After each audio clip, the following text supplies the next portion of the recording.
Hello everyone. Today we talk about how to fix the app of Tunecho Music Play. We will go to settings. Then we click on apps. After that we will search the app Tunecho Music Play and we click. Then we will on for stop. After that we will go to storage.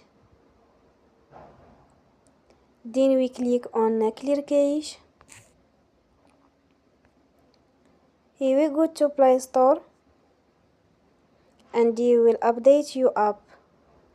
Don't forget to support us by like and subscribe.